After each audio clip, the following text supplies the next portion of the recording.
दोस्तों, आज के दौर में जहां महिलाओं के प्रति सम्मान की कमी महसूस होती है और सोशल मीडिया में महिलाओं के ऊपर जोक्स मार के तिरस्कार करके लोग भर भर के लाइक्स फॉलोअर्स बटोरते हैं, वहीं हमारे इतिहास में महिलाओं को उच्च स्थान प्राप्त था। नमस्ते दोस्तों, मैं सुष्मिता। जैसे कि आप सबसे वादा किया था कि मैं अपनी हर एक पेंटिंग वीडियो के साथ एक नई अनोखी सीख देने वाली कहानी लेके आऊँगी। तो आज मैं आप सबके लिए लेकर आई हूँ महिलाओं पर आधारित एक विशेष पौराणिक कथा। एक ऐसी कहानी जो नारी को सम्मान, उसकी शक्ति और उसके आत्मसम्मान का उजागर करती है।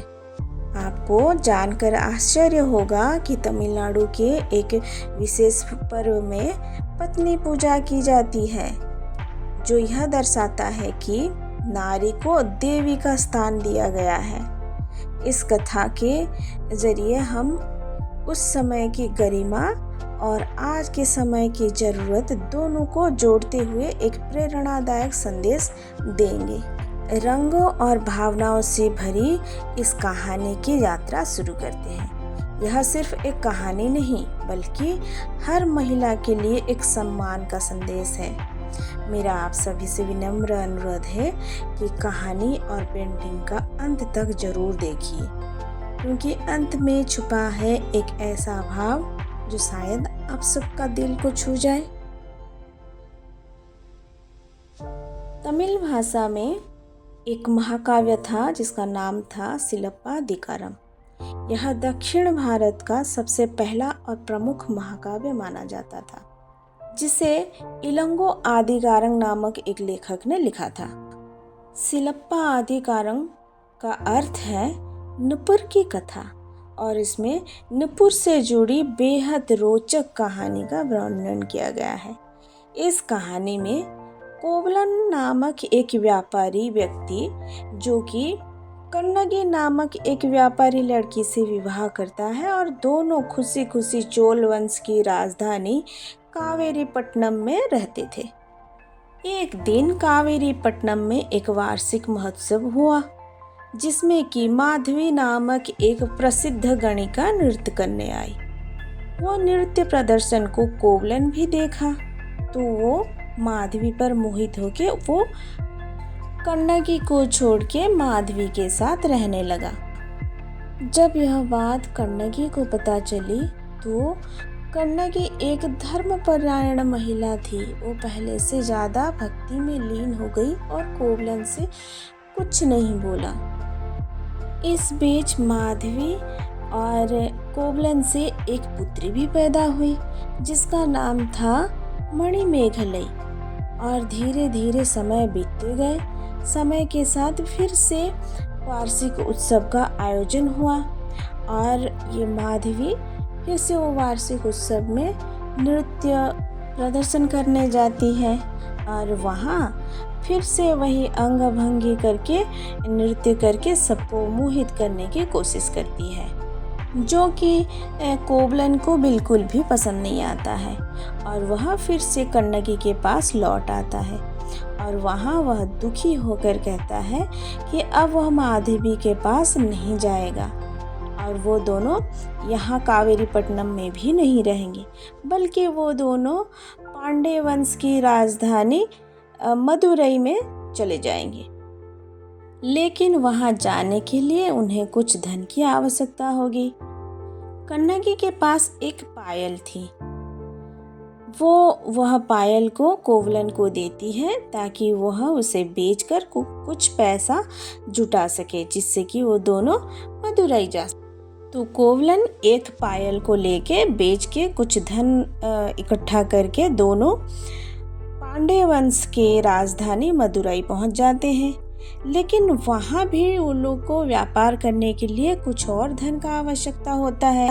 इसलिए कोवलन ने कन्नगी से कहा कि जो दूसरा पायल है वह भी उसे दे दे, ताकि वह उसे भी बेचकर थोड़ा सा धन संचय करके नया कोई व्यापार शुरू कर सके।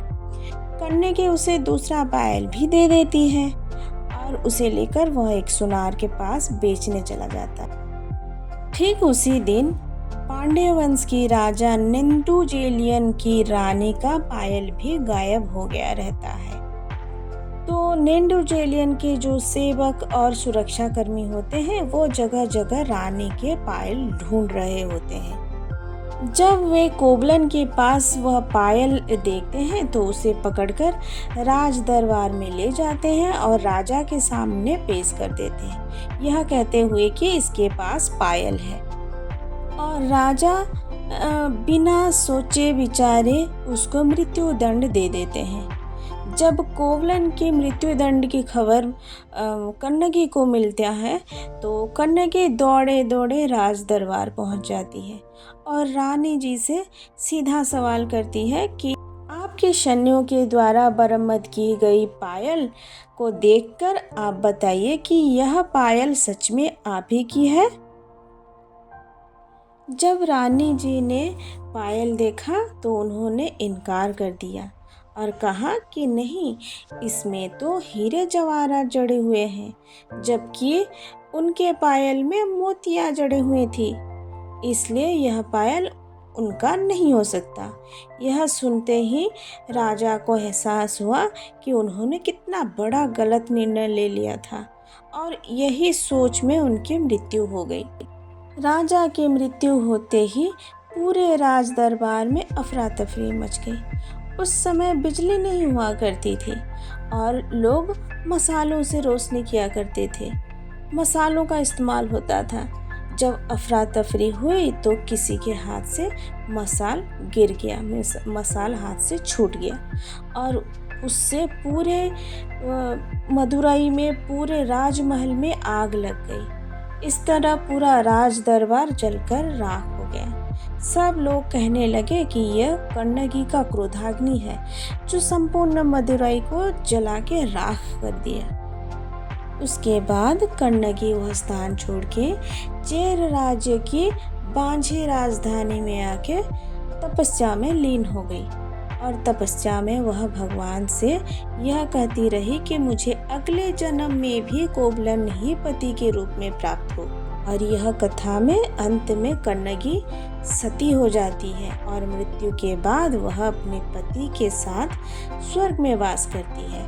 और तभी से चेर वंश में पत्नी पूजा या कन्नगी पूजा करते हैं, जिसमें पत्नियों का पूजन किया जाता है। और आज भी दक्षिण भारत में कन्नगी को सती की देवी माना जाता है और उनका पूजन किया जाता है। इस प्रेरणादायक कथा के माध्यम से हमें यह सीख मिलती है कि सम्मान, प्रेम और सत्य की ताकत हमेशा अमर रहती है। कन्नगी की भक्ति और उसकी त्याग से हम सबको प्रेरणा मिलती है। आइए हम सब मिलकर महिलाओं के सम्मान और शक्ति को आगे बढ़ाएं। कन्नगी की कथा को रंग और रूप में जीवंत करने की कोशिश की है।